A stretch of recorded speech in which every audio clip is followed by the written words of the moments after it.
Your GPU probably can get infected with malware, so take precautions and mask it up, alright? Windows 11 coming sooner than a lot of people expected, and AMD is going quantum. Let's get into the hot news, everybody. I'm your host, Brett. We're going to be going over the hottest tech news that I can find on this very here internet while you enjoy your breakfast, sip on some coffee, some tea. Again, not kombucha, all right? I don't know what's wrong with you people who enjoy kombucha, but let's not get into that here because we are here for the tech news. Let me know what type of breakfast you're having down below in the comments while I tell you about the scariest thing that could possibly happen to your graphics card. And that is a cyber hack that can put malicious code onto the VRAM of your GPU has now been sold to the highest bidder on an exploit website. This, according to not just the people who are selling it, but people who actually know a little bit about it and who are anti-hackers have found out that this probably won't get detected by your antivirus, and it probably won't be reported at all because of how the memory is reported on your GPU. So they can hide the malicious code in the graphics card's memory buffer without the rest of the system detecting it. And this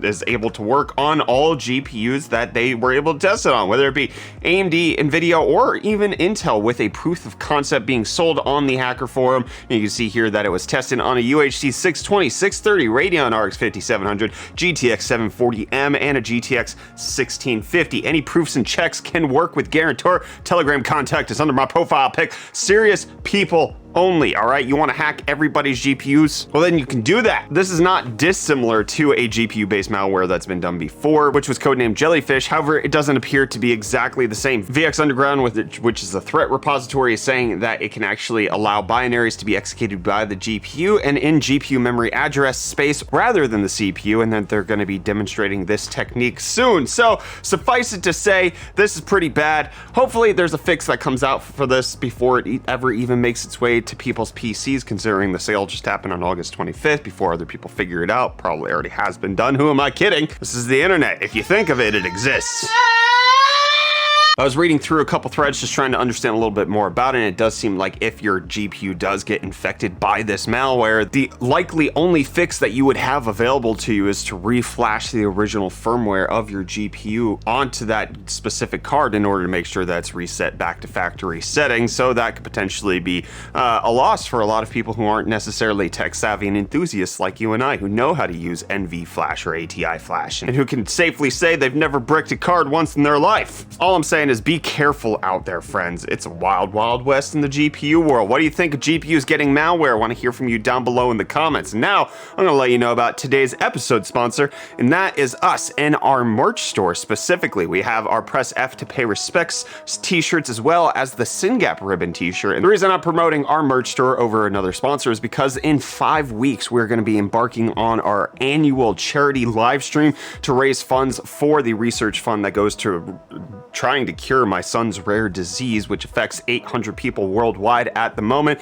Suspected thousands that are out there who are undiagnosed currently, if not way more than that. But along with doing the annual charity stream, we do have a lot of production costs that are going into it because this is going to be our biggest charity stream that we've done yet. It's going to be going on for 60 plus hours. It's going to have a lot of moving parts, to say the very least, with a lot of different components that have to happen, and so production costs are going to be up there. So I don't want to necessarily take any funds that we're raising for the charity stream and put it towards the production costs. So if you want to purchase our merch, link in the video description to help support us. Press F to Pay Respects is probably one of my favorite, as well as the SynGap ribbon. Links in the video description for that. Big thanks for your support on that. Now let's talk about Nvidia and their AI voices, because they have made a way so that they can have AI narrators that are based on the tonalities that go into the original recorder. This is something that they've shown off on various different days, such as GTC. This is the first time they're showing off a little bit more detail of the RAD TTS, because my video decides it doesn't want to load as I'm recording hot news. That's totally cool, but you can have various different things, such as somebody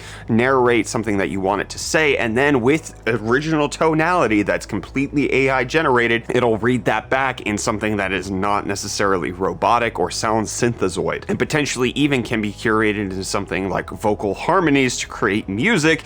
And so you can start creating digital art with Nvidia's AI voice technology. And you're going to start creating more art when it comes to Windows 11, because Microsoft announcing that they're officially rolling it out as of October 5th, which is going to be smack dab in the middle of our charity stream, by the way. Free upgrade from Windows 10, specific systems getting this rolled out on October 5th, with the vast majority of other systems getting it a little later date. You can check with Microsoft to see whether or not you're going to be eligible to upload it. In case you want to know what the Windows 11 experience is like for gaming, whether that's on a high-end system or an unsupported system, you should check out the video that we did over on UFD Tech yesterday, because we tried out an unsupported CPU and got some intriguing results, to say the very least. But it does seem like Microsoft is ready to go with Windows 11. It doesn't appear that the beta was really all that difficult or like confusing or had any conflict whatsoever. I remember back in the day when I was trying to like do Windows 7 betas, where I had to like figure out how to enable the super bar by like doing registry edits, and I had to like discover this on some janky forum, and I was able to get that going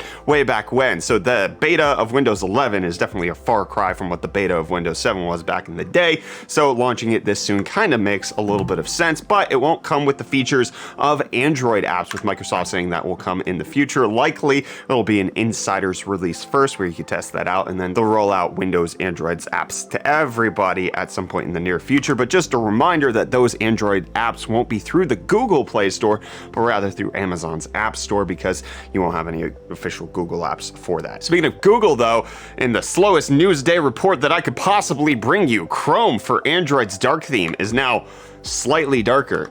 Has a darker shade of gray, so it's 1F, 1F, 1F, as opposed to 35363A. Take that, light mode users. Prosef, pay respects for your death. Now it's time to get into dark mode. Cryptostonks Bitcoin, probably the only thing that we're going to talk about today that is down slightly, 0.08% to be at roughly under $47,000. Ethereum up 6.65% on the day. Look at that increase, 34.21, looking good. Dogecoin also up 1.35%. And then let's get into the meme stonks, because it's surging to September 1st. Holy crap. GameStop up 4.32%. You can see that it's had a meteoric rise since the middle of August and hasn't really let up, closing out August strong. AMC also doing the same, up 8.77%. You can see over the last 5 days it dipped down from its high but went back up, and over the last month has certainly increased. Meme stonks doing well.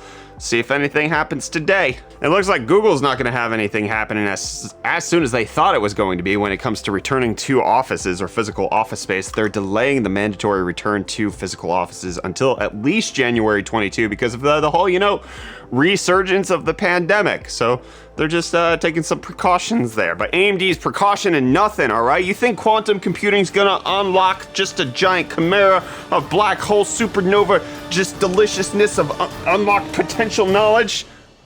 Maybe. I don't know. I don't know what quantum computers do. It's way beyond my pay grade, but they have a new patent that's come out to show off that they know how to work on quantum computers with a conventional single instruction, multiple data approach. Look at this. Look at AMD going quantum for the first time, trying to get stability when processing qubits and finding a new way, not necessarily dissimilar to other patents that are out there. The qubits, as you scale up to more and more of them, become a little unstable, but hopefully AMD's approach won't make that happen. But is this going to come down to consumers? You going to have a quantum AMD Ryzen Zen quantum computer in your chip processor computer thing? Words?